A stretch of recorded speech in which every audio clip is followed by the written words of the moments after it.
Welcome to the Elite Investor Show. I'm joined by close friend and colleague, Jesse Bibby. Jesse, this has been a long time coming. We've been friends for years. You're a hard man to track down.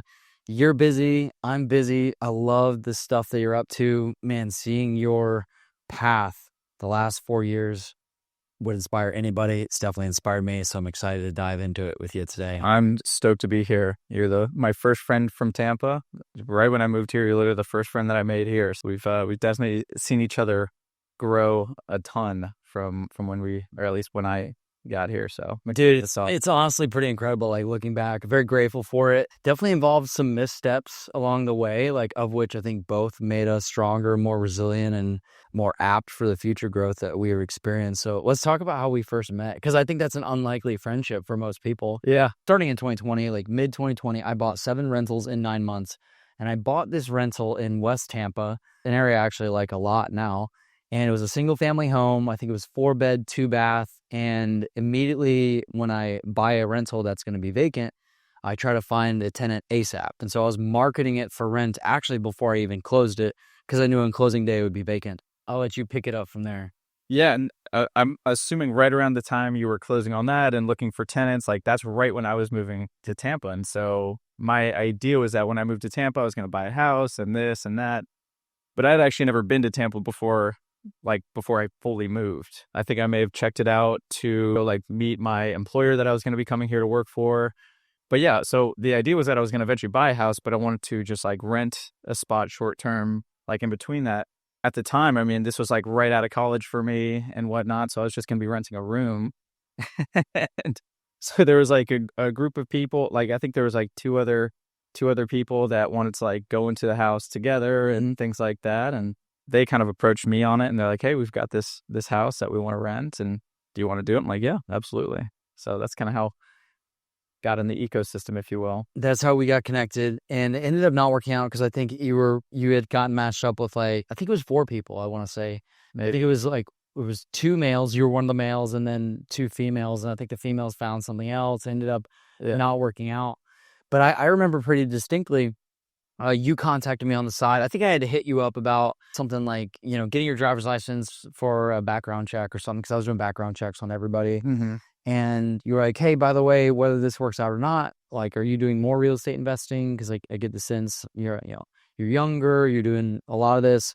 I was like, yeah, if it doesn't work out, we can talk. And I think maybe a couple weeks later, I was looking at a property. I remember it was right around the corner from there. I was like, yeah, man, I'm going to this property at this time. I think it was kind of early in the morning. And I don't remember if I told you this explicitly or not, but I was like, if you don't show up, I just know you're not serious. And I guess I do try to test people in that way, because I don't want to spend time telling somebody advice or guidance that they're just never going to take action on. That's a waste of everybody's time. And I remember you showed up. I was like, all right, let's go. I'll tell you everything I'm looking at with the renovation, the purchase price. Ended up making an offer on that deal we looked at. It never worked out. That's how a lot of them go. But yeah, that's how we initially got connected. Yeah, you didn't say that before, because I would have taken that as a challenge if you were if you don't show up, I know you're not serious. I think you just said, you just made it a very early time. Yeah. I think you were going there at 6 a.m. or something I forget the exact time, but it was sometime just very early. Yeah. And then you told me afterwards, you were like, yeah, I was expecting you to just not show up. And then I was not going to waste my time with it. Well, I will say that's what most people do. Yes. That's what most people do. And that's what average people do. Stuff comes up. Oh, it's important to me. Okay. I like to let people's behavior tell me what they really, how they really think and feel, rather than their words. It will illuminate the reality. Yeah. Especially because if you did say that, then people are more apt to perform, right? Mm-hmm. Oh, well, he's setting this expectation out and I'm going to perform. But yeah, when you don't even mention it in the first place, then you can kind of see, what truly comes from it. Yeah. I like that. Cool. We got plugged in. We started to talk more and more real estate. I think that was around the time, actually, the very first Elite Investor. I did it in my living room with a few folks who had asked, and then it has just grown from there. But you've been at probably most of them since the beginning. Yeah, I think what was there there was 4 people just sitting around, 4 or 5 people just around your living room, just talking shop. I remember you had your whiteboard out. You were so stoked on it. Yeah. Yeah. just pouring into it. It was amazing. I knew it was going to be, something big eventually. I'm passionate. Yeah. Yeah. That's awesome, man. that led into us kind of working on a few deals in kind of like a partnership capacity. And man, let me tell you, by the way, I have so many people around this era. I would say you had less real estate experience, and we'll get to what you're doing now. And now you cultivate a lot more experience, which is impressive, but you had a lot less real estate experience. And here's the tip for people. If you're new, people are like, well, how can I help? I don't have any special skills. I don't have like a lot of real estate knowledge. You had leads. I don't know if you remember this, but the way we were able to partner up is you're like, I can bring money to the table. I have connection to some private lending. You need some private lending for this certain deal. And that was super valuable to me at the time. And you got paid for it. Like you got a cut of the deal for that connection, which helped us. That was actually that deal, and seeing what happened in that deal formed a lot of my thesis for what we now do in our development company. Yeah. And honestly, it's the same thing for my business with Vacant Land. Is like, I use that example numerous times. And like, for the people out there, because they're like, oh, well, how do you raise capital when you don't have experience and things like that? I'm like, to be honest, like, you leveraging your experience, because you had a very, very, very solid track record. And so for me, it was easier to like transfer that to like the folks that I was raising capital from. It's like, look, this is the experience, this is kind of the track record, and a bunch of successful exits. And so it just made it way easier for me to raise capital, because it wasn't like, hey, you're lending it to me and I have no experience in this. It's like, no, they kind of just, I used you as the guy. Yeah. Transparently, of course, but yeah, everybody was on the same page. Like, that is a risk mitigator. Yeah, for sure. Cool. If you're wondering how you can, I just talked about this at the Elite Investor the other night. If you're wondering how you can bring value to somebody who might be at a level higher than you are at the time, find a way to introduce them the deals, introduce them the leads. Could be people that want to buy or sell, or introduce them to sources of funding. Those three things oftentimes are free. They're in your network now. You can bring them to somebody who values that. Yeah, and that's exactly what you did. Which we did two that way. We did the one on Cherokee and the one on Tyson both these are south of Gandy. Yeah. Yeah. It was just like, that was like the most textbook wholesale ever. Those are great. This was, what year was this? This was 2021, I want to say. It was either 21 or 22. It was 22. 22. We bought it from a wholesaler. They just needed to move it quick because I think the previous buyer had dropped out. Yeah. We bought it and immediately put it on the market and like did the most minimal stuff. I think we like painted some stuff and put cabinet doors on. And that was it. Cabinet doors. Yeah, it was minor. I think it was like 10, 15K of repairs. Yeah. And I think that deal made, I don't know, 50K in 6 weeks, something like that. I think shy of 50. Yeah. But roughly around there. Yeah. It's great. Cool. So that eventually led us to forming a partnership. Yeah. Yeah. All right, so doing a few deals together, you brought access to funding, which was very valuable to us at the time. That was it was late 21 for that first one. Then we did another one in, I think, spring 22. And then we actually established a partnership where we started wholesaling locally. Yes. And this was a business. I'm going to tell you the end first, and then we'll backpedal. We ended up going separate ways. We ended up having a business divorce. And I would argue that Jesse and I are closer friends now, and we're more successful not being in that partnership, and we're both happier that we exited, I would say, and it's all good. And so, like, what a testament to your character and like getting through that with grace. It was never really contentious or anything, but you hear these stories of like partnerships where people steal from each other and do like craziness, and grateful that we can be friends after that and be still really, really cordial with each other. Yeah, partnerships are, especially in the real estate space, partnerships are like a dime a dozen. Yeah. Right. Yeah. I think it's because people get into it with the wrong intentions. Like for us, we had very similar core values and things like that. We had similar directions as to like general directions as to where we wanted to go, but like long-term visions, like I think just like the way we wanted to approach things and like the long-term visions of like what we wanted to do on like a day-to-day basis. Mm-hmm. I think that's where things were just a little bit different. And so recognizing that, relatively early on, I think that was huge for us to like just have those real conversations with each other. Mm-hmm. That made it way easier for us to just like maintain a good relationship and things like that. But I see a lot of people where, they get in and they're like the same exact people, right? Like I feel like the one thing that we had going for us really well is like we have very complementary skill sets. Like I would consider you like an incredible operator, right? Like you're tactical, you're systems based, Yeah. you're big thinker, like all those kind of things. And for me, like I'm better at my skill set was like the sales, the marketing, the the day-to-day hustle, whereas like you were a little bit more removed from that, Mm-hmm. like in this business specifically. Yeah. And so I feel like we complemented each other pretty well in that part. I mean, we had some success. I think we did over the course of 8 or 9 months. I think we did like 3 deals, and we made about, I don't know, $80,000 of top line revenue. Probably spent $15K of like marketing expenses. Yeah, so we made a little bit of money. Made a little money. I mean, across 3 deals at the time, it wasn't bad. I think we had 2 separate $30K wholesale deals, like a $15K. We ended up making less on the flip. There was a seller finance flip that we bought in Kenwood, North Kenwood of St. And then the Pete. land deal.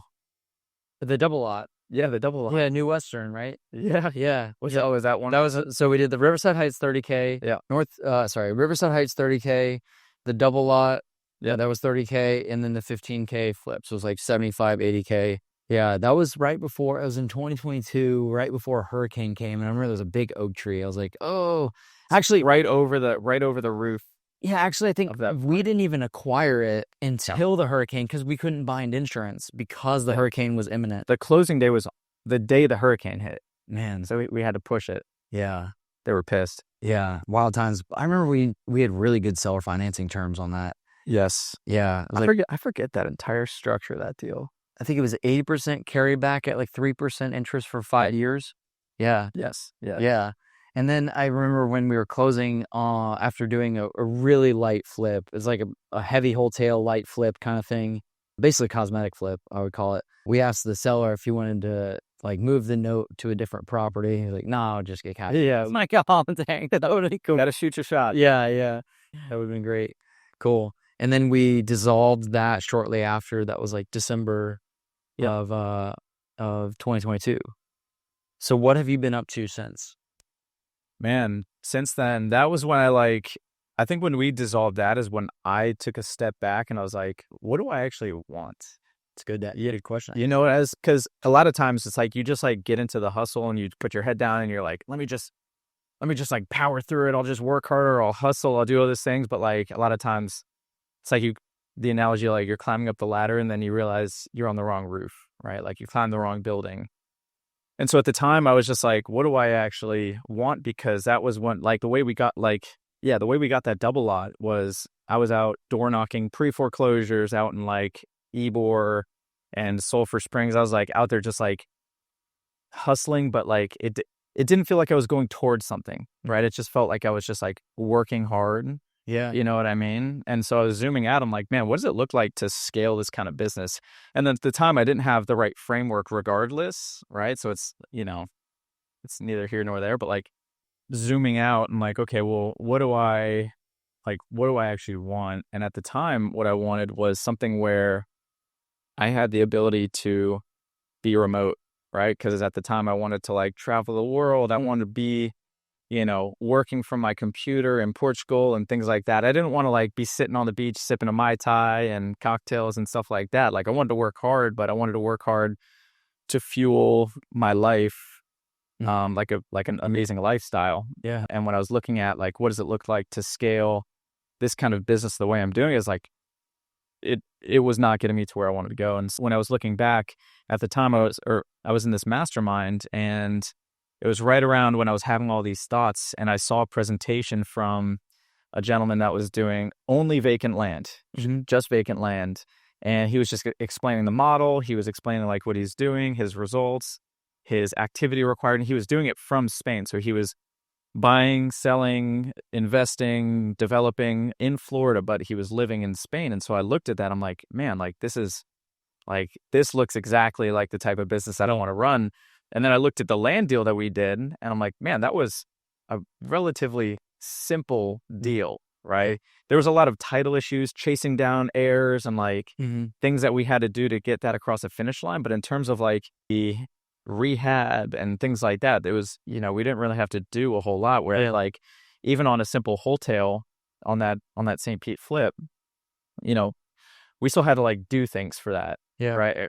And when I say do things, I mean like we had to use our time to like go to the property, manage, and things like that. There's a lot more variables to manage in a single family flip than there is on a land transaction. Way more variables. I was just looking at all that. I'm like, that's my thing. Yeah. Like it aligned with my ability to, travel and work, things like that. Also looked just way more scalable, right? Because I could do like I just said, the amount of variables in a house transaction versus a land transaction's very, very wildly different, right? Yeah. Way less. And so when there's less variables to manage, right, you can scale a little bit easier because you don't need to manage those variables. You don't need as big of a staff to manage those variables and things like that. And so anyway, long story short, I chose to really like dig deep into that. Like that was the one thing that I wanted to do. And I, connected with that individual. He gave me a little bit of guidance on like, hey, sign up for this course and just do these things. And I just went all in on it. Yeah. So that's how I got into, essentially investing in vacant land. So kind of. Are you happy you did it? Oh, absolutely. Yeah. Yeah. This has been the first time where it's like, there's another group that I'm a part of, and the whole philosophy is like closer over more, right? It's also in that book, Rigging the Game. And I love that principle because so many people, it's like, they're just going for more, but it's not getting them closer to what they actually want. And this felt like a perfect case in point for like going like closer over more, even though it actually ended up leading to more as well. Yeah. More and closer. Yeah. That's good. I feel like I needed to hear that today. That's good, man. Yeah, that's good. So something cool is, how old are you again? 20, just turned 28. 28. Yeah. Man, that's crazy because I feel like when I met you, you were like 23, 24. I was like 23. That's crazy. So what's cool is you've been able to be in some rooms with pretty high level people. People like definitely a room where everyone's making 7-figure kind of room. Oh yeah. And so you've gotten to see some people's businesses under the hood. You've seen probably the good, the bad, and the ugly of a lot of these businesses, the ones that end up doing well during tough markets, the ones that don't do well in a down market. Something I would ask you is like, what is a trade or maybe a set of traits that you see that separates people from doing like relatively well to people who are just at the next level? Or does that exist, or is everybody just unique? Yeah, no, there's like some, like there's definitely some key things that I've noticed. And like really what it comes down to is like, it's not about how smart they are, or, like I look at some people and I'm like if these guys are doing it, like literally anyone can do it. You know what I mean? Yeah. But what I've noticed is it's just like their ability to implement. Yeah. Right? It's like their ability to execute and stay disciplined, and just like it's a game. Like I feel like no matter what game you're in, it's a game of like inputs and outputs, and they've just been extremely consistent, extremely, they just do the things, right? And they do it at the scale required to get the outputs that they want to achieve. It's like in order to get the outputs, you need to do the inputs. And if you want a very big output, you're going to need a monstrous amount of inputs. And so when you can when you can look at it that way, and then look at, your ability to execute, implement new strategies, pivot, and just stay disciplined, like I feel like that's what I've noticed. And just like the openness and willingness to learn as well, because a lot of people, it's like when they're just kind of like stuck in their ways. Yeah. We'll be back to the show in 1 second. On schedule, on budget, and quality service. Those are all 3 critical factors that we look for in any trade that we work with, and they're the reason we like to align with CXR Solutions for anything contracting, plumbing, or mold remediation related. We love working with them, and we want you to be able to work with them too. Check them out in the description below. It's a little bit tougher. Yeah, they're not open to hearing feedback that would change their path a little bit. Yeah. Yeah, man, it's cool. You've definitely been around some of those rooms. I feel like a hidden power that I see in entrepreneurs, because like this is something that I've seen. Speaking of people, where you meet them and you're like, you're not particularly like well-spoken, or like you're kind of like awkwardly shy. Not you, but like this type of person. But there's one thing that I think I've noticed is like, as an entrepreneur, if you're not in the game, then this might not be very relatable. If you're early in the game, this will be very relatable. But it's like, no, yes. But the people like, no, okay, I'm gonna iterate on that a little bit. Yeah. I'll make my offer a little bit better. No, okay, I'm gonna change the way I do this thing in the sales. No, okay, if I quit now, I won't actually get a result. No, okay, success is right around the corner. No, okay, let me change this other one thing. Yes. Yes, And it's for like, sure. and like the average person for sure won't, like, they mentally can't sustain. They're not prepared to sustain those Yeah. 793 no's before that yes comes.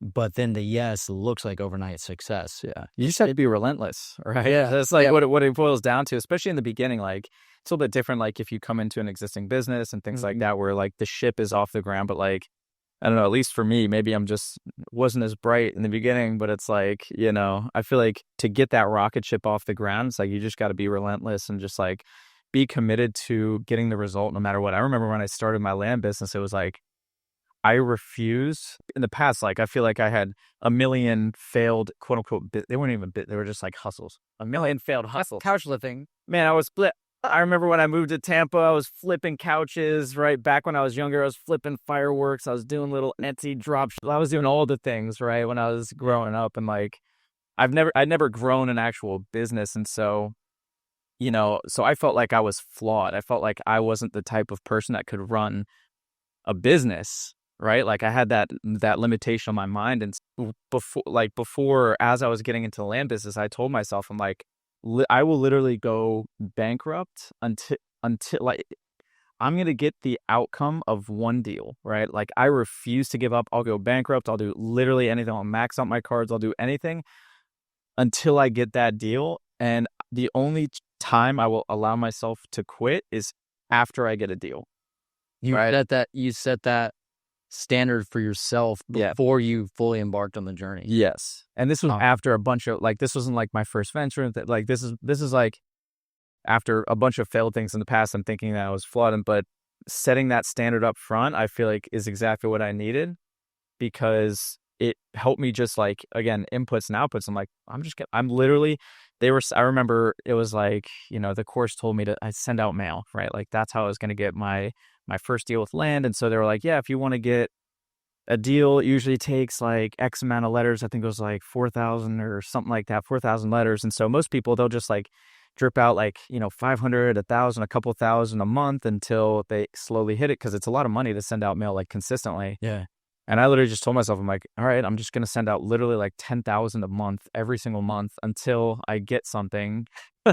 Like I wanted to make it to where it was like unreasonable that I wouldn't get the result. Oh, so good. You know, Yeah. It's like if you can stack the odds in your favor in like any area possible, it's like when you can keep on stacking the odds in your favor, it's like it's unreasonable that you won't get that result. And so when it came to like mail, it's like, fuck it, man, they told me to send out 3,000. I'm going to send out 10,000. They're like, you need to have this many conversations to get a deal. I'm like, I'm going to have all of them, right? Like, I'm just going to be absolutely relentless until like I just get that deal. And so like, Sorry, one of my favorite photos of you is you on vacation. I think it's in Switzerland or France or something. Yeah. It's your girlfriend took a photo of you in a tent. You're looking up with like DocuSign on your laptop, like sending an offer to a seller. And like, as you're on the phone, you're like, yeah, like we're ready to close. Like, yeah, like, so that was like when I already was like established, right? I was doing deals consistently. I was probably like 3, 4, 5 a month at that point. And this was like the first time I was like, all right, I can go live abroad for 3 months and travel and work. It ended up not being what I thought it was going to be, just a side note. But yeah, that specific time we were hiking this trail. What was it? The TMB in France, which is like, I don't even know where it is, right?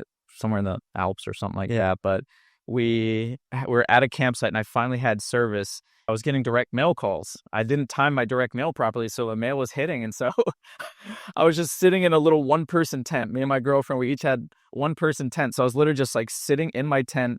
I had my computer open. My hotspot was like hardly working, and I was closing this land deal. It ended up being a great deal. It was like 1 or 2 acres over in Oregon. I bought it. I think I bought it for $30,000, and then I sold it for 67 grand. I got, I think, 30K down. It was a seller finance sale on the disposition side. I sold it for 67, got 30 down, and then the rest of it was just I think like an $800 a month payment on that note. dude, awesome. I ended up selling the note after like a year or so, but yeah. Yeah. Do you sell most of your notes?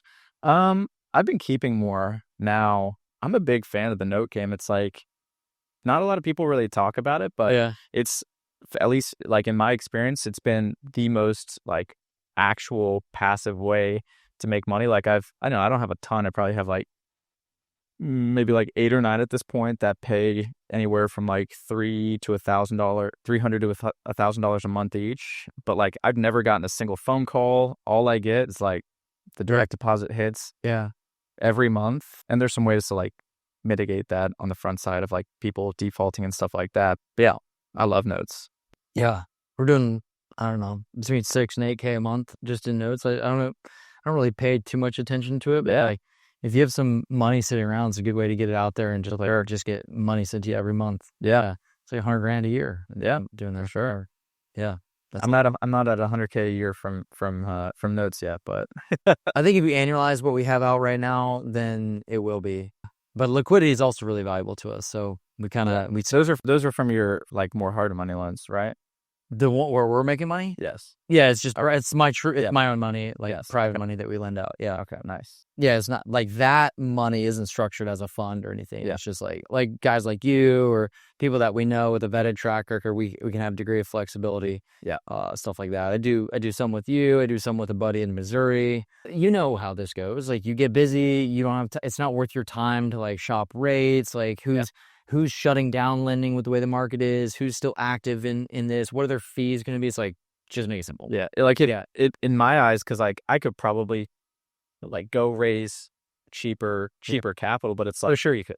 yeah, but the thing is like when a deal is great, like when you have a kick-ass deal, it's like, you know, like sometimes the ease of like being able to shoot you a text and kind of give you an overview of the deal and you're like, hey, done. Yeah. The ability for me to like save time and go do more deals and whatever the case is, like, you know, a lot of times it's worth it. So Yeah, it's worth the time. So let's talk about the mindset of an entrepreneur here for a second, because you talked about how like the people that really go from good to great, they have this persistence about them and the willingness to go further with their inputs, which eventually yields an output.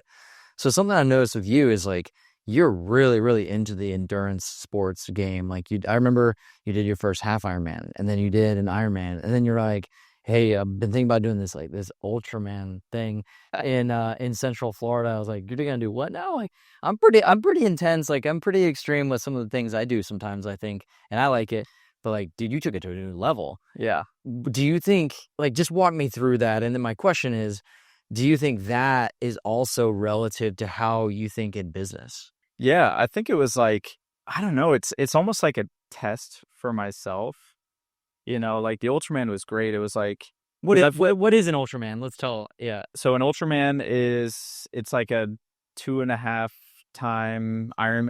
So what it is, so it's 320 miles. It's a 6.5 mile swim, 270 or 280 mile bike, and then a 52 mile run, which is crazy. Dude, the last day of this thing is a double marathon. Yeah, so it's spread over 3 days. That does not make it easier. Actually, I would rather have had it just be like one foul swoop. That was insane. But I don't know. The mindset going in was like in my head, you know, I'd just come off the Ironman, and it was like, man, I remember before the same thing with the half, and same thing with the Olympic before that. It was always like, man, like I don't think that's possible for me, and like I don't really, you know. It was always just like these limiting beliefs that I had on myself. And so this was like a way for me to, you know, expand my mindset and break those beliefs and things like that. And so I finished the Ironman. I'm like, man, like that was incredible. But I also saw like 3,000 other people, you know, I saw like 70-year-old people finish, you know, I'm exaggerating a little bit, but I saw like super old people that were also just right next to me. So I'm like, all right, that was cool. But like, you know, it didn't feel like that ultimate race. Yeah. And so I saw Jesse Itzler do the Ultraman, and I was like, that it like couldn't compute in my brain the thought of doing a 320 mile race. Like it did not compute whatsoever. And I was like, I need to do this. I remember I was driving from the east coast of Florida to the west coast. That was just a long drive.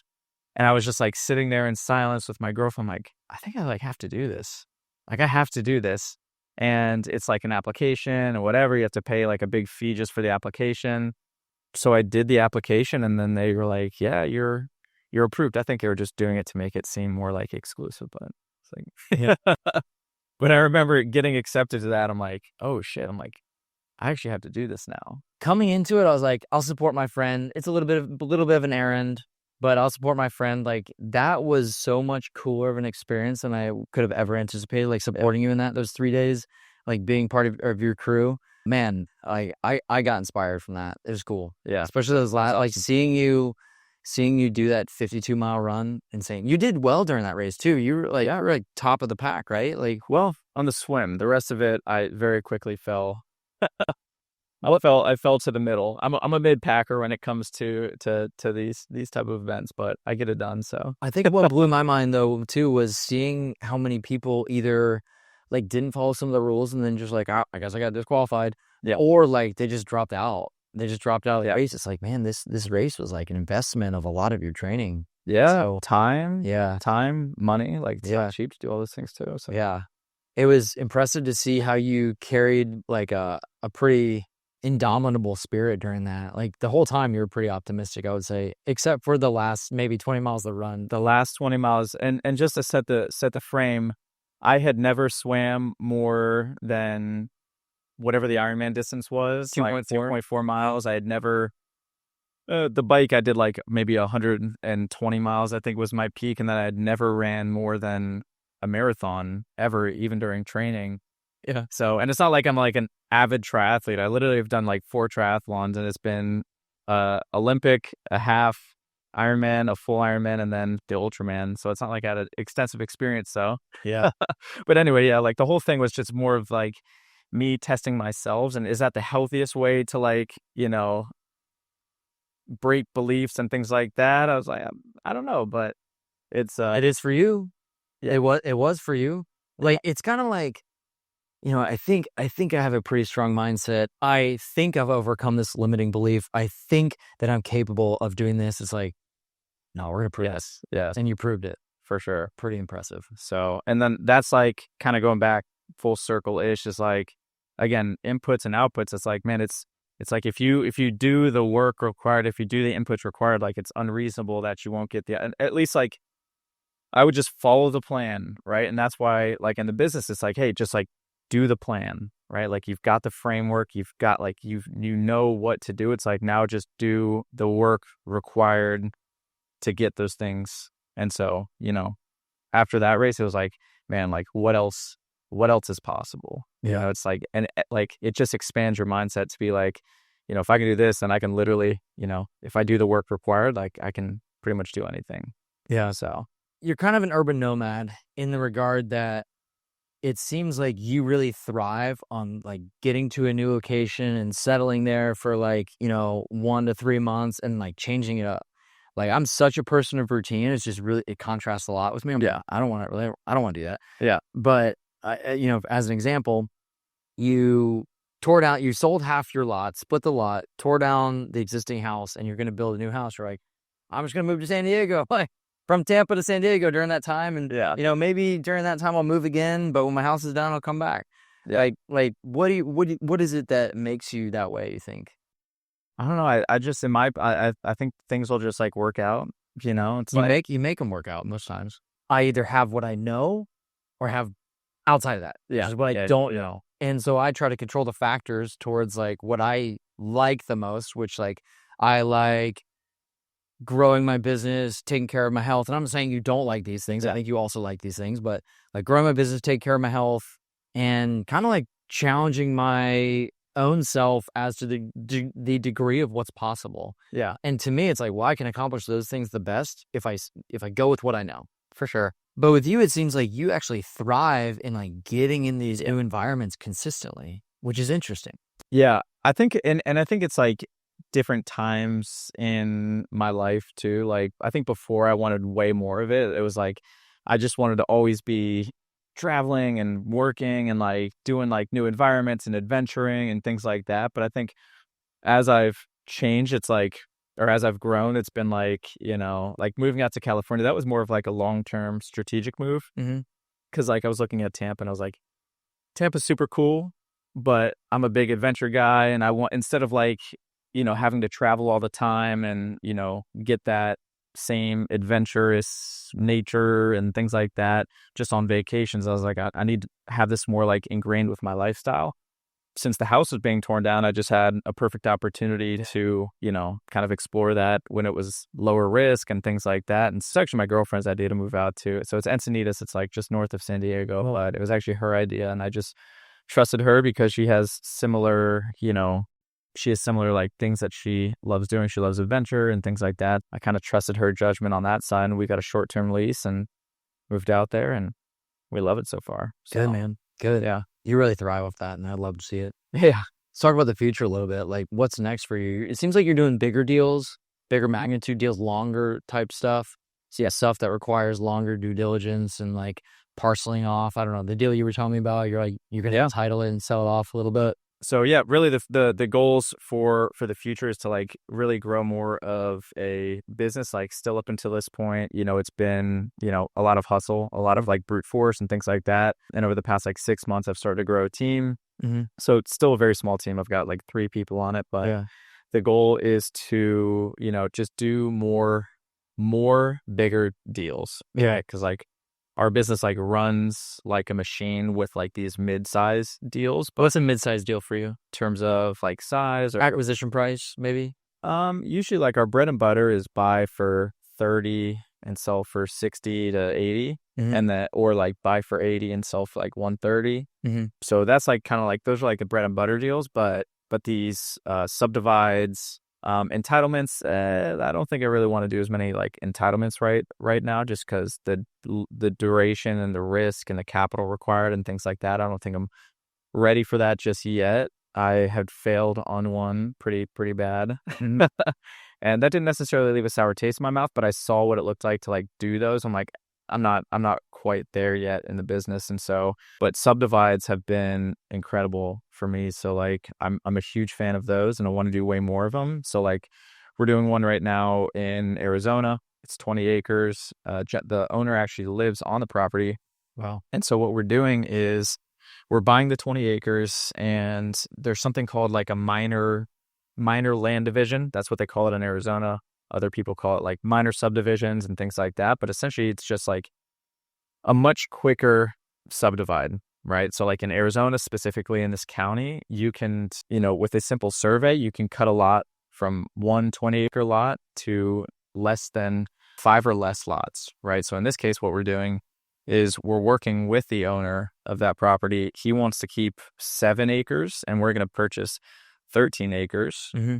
And he's going to keep the 7. We're going to parcel the 13 off into 4 lots. So that creates 5 lots total.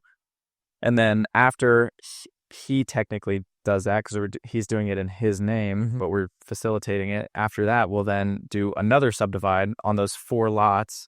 So we'll have 4 roughly 3-acre pieces, because there's 1 acre for the easement. So we'll have 4 roughly 3-acre pieces that we're going to do a minor land division on each one of those 4.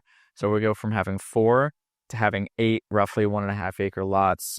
And so it just creates, because you can like, we're getting a pretty good deal on this land, but a lot of times like you can pay, market value for this type of land. You can give people, what the true market value is and still have it be an incredible opportunity, because it's one of those things where like, it's like buying a pack of 24 water bottles at the grocery store for $4, but then you go to that cold water section and there's, 1 for $1. Yeah. You know what I mean? And Yeah. same thing with land. It's like there's not many people out there that are looking for 13 acres and have the money for 13 acres. Way more people out there that can afford, a 1.5-acre lot that they can, raise their family on and put a mobile home on and things like that. That's a value add. Yeah. Yeah. Love it. So if we could go back in time and we look at the inputs that you had that led you to the growth you've experienced to today, would you change anything? Honestly, I don't think so. Like I've kind of, like, I feel like everything is happening the way it should. Like, do I wish things happened quicker and things like that? Yeah, but like, honestly, as time has gone on, it's like I've been becoming, the type of person that can do these kind of things. And like, I don't think when I first started, I was the type of person that could handle the amount of success that I wanted at the time. Yeah. If that makes sense. So Make like total sense. Yeah. my capacity to take on these responsibilities and do these things and get the results that I want, it's like I've been growing as an operator and my ability to do the things, right? And so I think, as much as I wanted things to come quicker and grow and things like that, it's like nature has kind of taken its course. And like, so if you were to give yourself the same version of you advice 5 years ago, what would you tell that person? Or what would you tell yourself even a year ago, 2 years ago? I think just keep on, you say it all the time, just like, just keep going, like keep on doing the thing, just keep on rocking it, keep on, doing the inputs that will get you to the outputs that you're requiring. I think, kind of going back to like the beginning of my journey, like the biggest thing that helped me succeed was like opening my mindset, right? Like that was like seeing what was possible, because before I was in any of these things, like my biggest limitation was like my belief of what was even possible in the first place, right?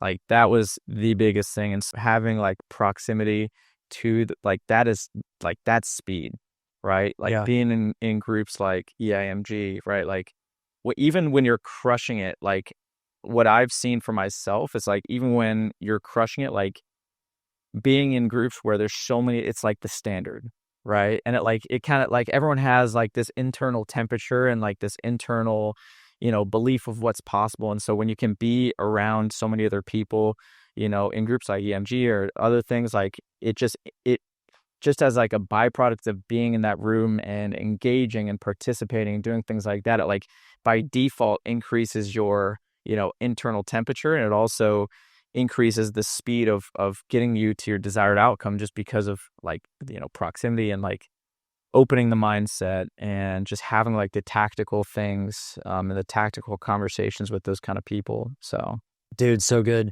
I have this thing I've been thinking a lot about lately. I call it the cost of waiting. I think about it probably every day. I went to this event in 2021, and it's where I met Adam Whitney. Adam might see this, but it's where I met Adam Whitney for the first time. And I had gotten to some degree of success on my own. I had achieved a 7-figure net worth at that point.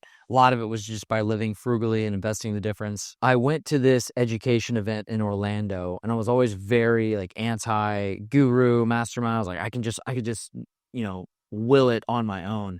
I was paying the price, and that price was the cost of waiting. I bought these rentals, and that was successful to some degree. And then I went to this event in 2021, and I joined my first mastermind immediately after. Yeah. And since then, my net worth and my business success compared to then has exploded. And so what I've noticed for me is the cost of waiting used to be a price that I pay. And now that I better understand and better implement the cost of waiting, I now use it to make me money. And I'll explain how.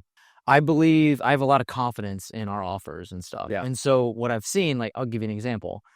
The price for the mastermind that we have in Tampa used to be lower.